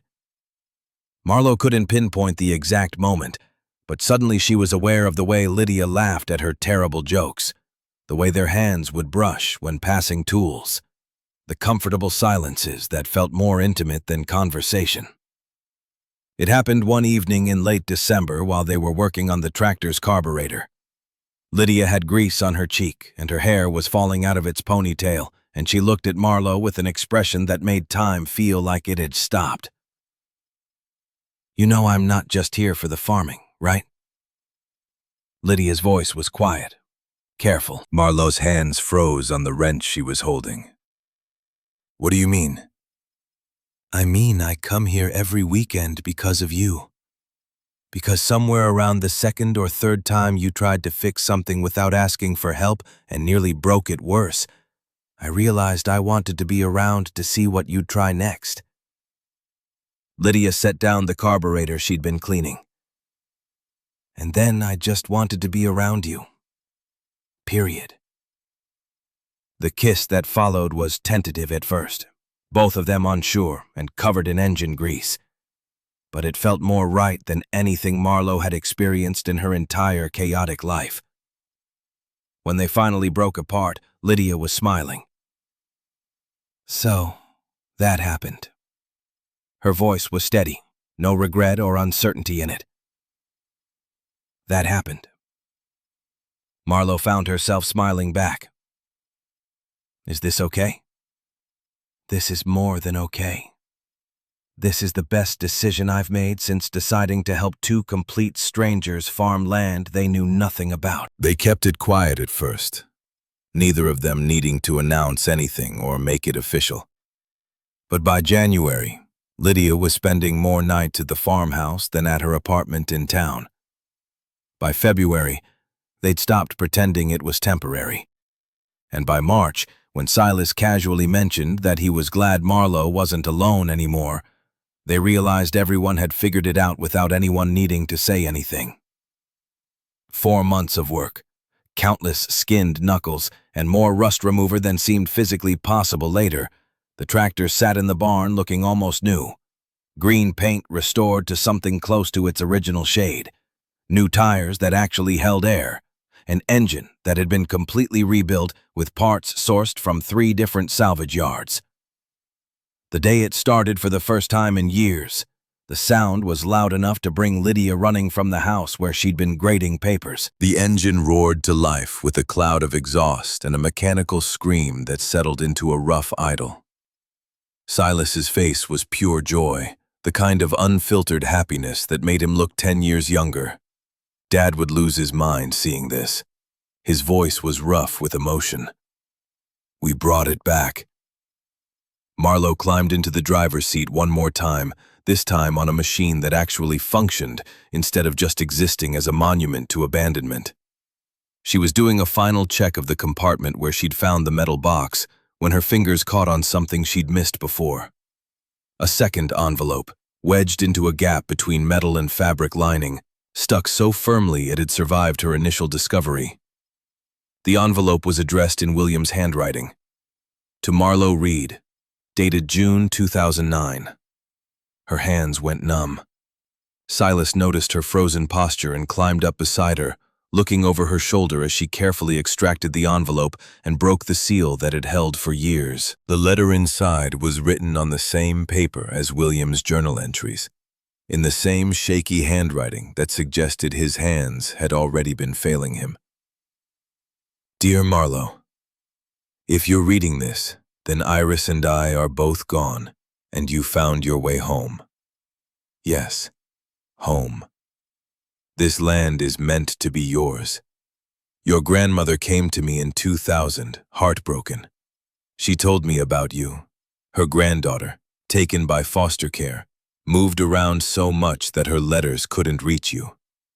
She'd saved for years and wanted to buy land. She said, When Marlo turns 18, she'll need a home to come back to. I sold her 40 acres. My brother cheated her, charged $8,000, but only reported $3,200. I didn't know until after he died. I'm sorry for that. But Iris never gave up on you. She paid every tax bill. She kept that cabin in repair. She wrote you 247 letters, even though they all came back. That's love, Marlo. Real love. I lost my own children because I loved this land more than I showed I loved them. I don't want my farm to die with me. I want it to live through someone who understands what it means to fight for something. Iris told me you were in trouble, some legal issue. She didn't know details. She said you were innocent, but nobody believed you. She cried in my kitchen, saying, I don't know where she is. I can't help her. I told Iris, if Marlo ever comes to Willow Creek, she can have my farm too. I wrote it in my will. It's hidden in this tractor so my greedy nephew Robert Jr. can't destroy it. 2 people you never met left you this land, Marlo. Your grandmother and me. We believed in you before we ever met you. We fought for you when you didn't know we existed. Don't waste it. Build something beautiful. Love this land. Let it heal you the way it healed me for 53 years. And know this. You were wanted. You were fought for. You were loved. Welcome home, Marlo. Your honorary grandfather, William Cooper. The letter ended with a postscript that made Marlo's vision blur. Tell my kids I'm sorry. Tell them I love them. And thank you for giving them back to each other. Iris would have loved you for that. She couldn't speak, could barely breathe. The weight of what William and Iris had done, the conspiracy of love between 2 people trying to build a future for someone they'd never met, was too immense to process. They'd known each other, had been friends, had planned together for a granddaughter and a farm and a convergence that must have seemed unlikely at best. But Iris had kept paying taxes and writing letters and believing. William had hidden a will and kept his promise and trusted that someday the right person would find the right tractor. And somehow, impossibly, Marlo had stumbled into the exact place they'd prepared for her. Buying a farm for $100 because she'd had nowhere else to go, not knowing she'd actually been coming home to something that had been waiting for her all along. He knew. Silas's voice was barely audible. He knew about you before you ever came here, planned for you, called you his honorary grandfather. Marlo read the letter 3 more times that night, memorizing the words, trying to internalize the magnitude of what had been given to her. Not just land or money or physical inheritance, but something deeper. Proof that she'd mattered to people before she ever did anything to earn it. Evidence that love could exist and persist and prepare futures even when the distance seemed insurmountable. January brought news that landed like vindication wrapped in bureaucracy. A letter from the Oregon District Attorney's Office. Official seal and formal language that took 3 paragraphs to say what could have been stated in 1 sentence. New evidence had emerged in the case of State versus Marlo Reed. Megan Torrance, the friend who'd set Marlo up, had confessed to the 2012 theft, providing details that corroborated Marlo's original statement. The conviction was being overturned. Marlo's criminal record was being expunged. She was officially, legally, completely innocent. She read it twice, waiting for the emotion to hit. Relief or vindication, or anger at the 3 years stolen from her. Instead, she felt mostly numb. The paper said she was innocent, but she'd already known that. The state's acknowledgement didn't erase the time served or restore what had been lost. Silas found her sitting on the porch with the letter in her hand, staring at fields that were dormant under winter frost. "You okay?" They're saying I didn't do it. After 3 years of saying I did. Marlowe's voice was flat. I thought this would feel bigger, more important. But you already proved who you were. Silas sat beside her. You proved it when you returned that money, when you built this farm, when you chose right over easy every single time. The state's opinion doesn't change what you already know. He was correct, and that realization carried its own weight. She'd spent so much energy during her time in Riverside imagining what exoneration would feel like, how it would transform everything to have official acknowledgement of her innocence. But sitting here, with land she owned and a partnership she valued and a future she was actively building, the state's letter felt like documentation of something she'd already moved past. I'm not who I was when they arrested me. The truth settled as she spoke it. That person was broken and angry and convinced she was disposable. I'm someone else now. Who are you now? Silas's question was genuine, curious rather than rhetorical. Marlowe thought about Iris writing 247 letters, William hiding a will in a tractor seat, the choice to return $8,000 when keeping it would have been so much easier. The farm slowly coming back to life under her hands, Lydia teaching her about soil composition and also about what it felt like to be wanted by someone who saw her completely and chose her anyway. Someone who keeps trying, even when it seems impossible. Her voice was steady.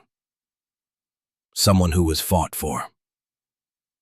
And now I'm trying to deserve that by giving it forward.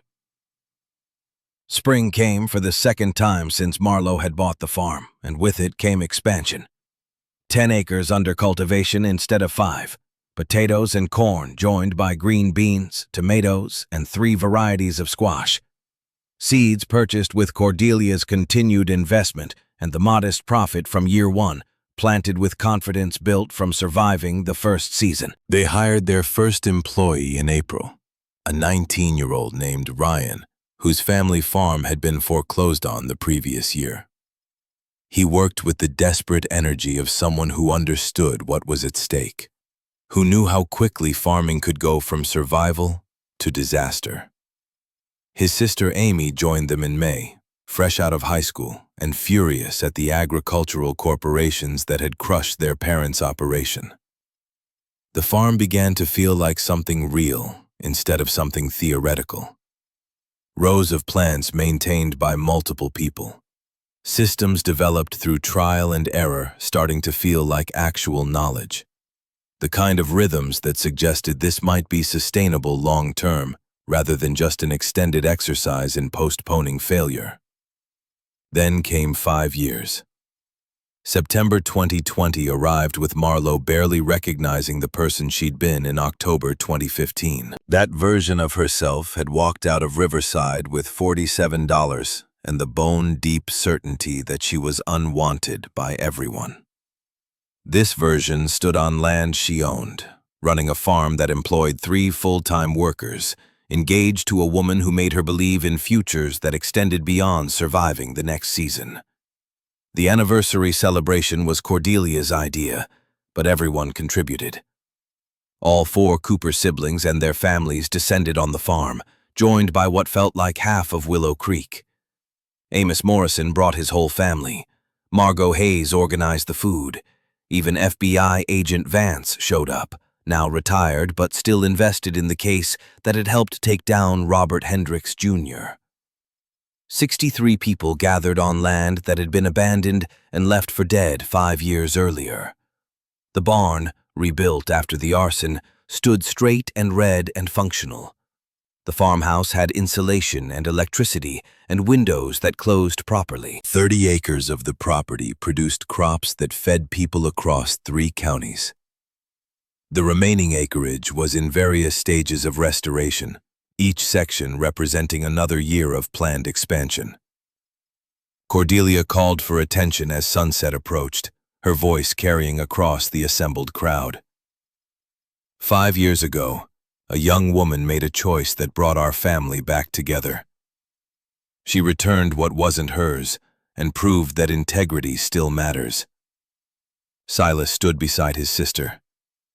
Dad died thinking his life's work meant nothing, but Marlowe honored what he built and gave us the chance to remember why it mattered. Donovan added his voice, the brother who doubted longest. I was wrong about you. My kids call you Aunt Marlowe, and that says everything that needs saying. When it was Marlowe's turn to speak, she kept it simple. 5 years ago, I made a choice. Returning that money led me to discover I'd never actually been alone. 2 people I'd never met built me a home before I knew I needed one. Every day since has been about trying to deserve that gift. The celebration continued as the sky darkened, but Marlowe slipped away as twilight settled. She drove to Willow Creek Cemetery alone, needing this moment to be private. Iris's grave was marked with a simple stone, the 247 letters buried at the base in a waterproof container. She sat on the grass beside the headstone, pulling a letter from her pocket. Words she'd written that morning, her own attempt to complete the conversation her grandmother had started 16 years ago. Grandma. She spoke to the stone, to the earth, to whatever part of Iris might still be listening. I read all 247 letters. I kept every single one. The evening breeze moved through the cemetery, carrying the scent of cut grass and distant wood smoke.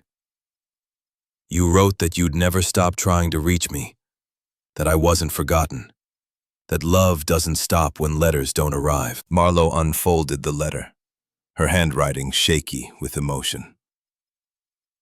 I want you to know, I found the home you built. I found the land you bought when I was 8 years old. I found William's farm right next to yours, and I understand now that wasn't coincidence. Her voice cracked, but she continued.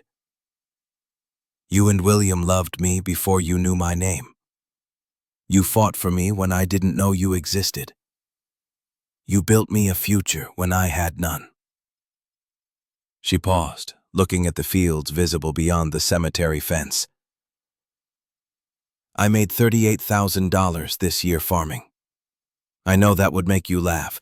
You always said I was too practical for physical labor. But I'm happy, Grandma. I have Silas, who's family in the truest sense. I have Lydia, who's going to be my wife next spring. I have community and purpose and land that means something because of what you sacrificed for it. The letter continued with the words she needed to say. Most importantly, I understand now what you were trying to teach me. Love isn't about proximity. It's about refusing to give up. It's about 247 letters, even when every one comes back. It's about buying land for a granddaughter you might never see again. Her final words came out as barely more than a whisper. Thank you for never giving up. Thank you for the letters. Thank you for the land. Thank you for believing in me when I couldn't believe in myself. I'm home now, Grandma, and I'm never leaving. She placed the letter in the container with the 247 that Iris had written, sealing them together. 2 women reaching across time and distance and death, completing a conversation that had taken 28 years to find its conclusion. 6 months later, Marlowe and Lydia were married on the farm in a simple ceremony with 40 guests. Silas walked Marlowe down an aisle of tilled soil, while Lydia waited under an arch woven from grapevines. Amos Morrison officiated. The vows they'd written spoke of soil and seasons, and the patient work of building futures worth inheriting. Lydia was 4 months pregnant, carrying a child who would grow up knowing the story of 247 letters and 2 people who'd refused to abandon someone they couldn't reach. That baby would learn early that legacy was built through choices rather than accidents, that love sometimes looked like persistence in the face of impossible odds. Final accounting came as Marlowe sat on the restored tractor one evening in late spring, watching Lydia work in the garden they'd planted together. 6 years since buying the farm for $100. 5 years since returning $8,000 that could have saved her. 4 years since fighting Robert Hendricks Jr. and winning. The farm made modest profit now, enough to employ 3 people and sustain 2 families and slowly expand each year. Not wealth, but stability. The kind that came from understanding soil and seasons and the 1,000 ways crops could fail or flourish. They'd never be rich doing this work, but rich had never been the goal. She thought about the metal box under the tractor seat, about the moment that had defined everything that followed. Finding money when she had nothing, and choosing to give it away because keeping it would have made her the person the courts had said she was. That choice had cost her survival, but given her identity. Legacy isn't what you own. The words formed themselves, understanding crystallizing from 6 years of learning. It's what you refuse to abandon. What you fight for when fighting seems pointless. What you build when building seems impossible. Marlowe climbed down from the tractor and walked toward Lydia, toward the fields they'd plant together next season, toward the future that Iris and William had believed in when she was too young to know futures were something you could build. The farm stretched around her, 87 acres of land that meant something because people had refused to give up on it. On her, on the possibility that broken things could be made whole through persistent love and stubborn hope. She'd spent 23 years not knowing she was wanted. Then she'd found a tractor with a hidden compartment, made a choice that could have destroyed her, and discovered she'd been fought for all along by people who'd never stopped believing she'd find her way home. Welcome home, Marlowe.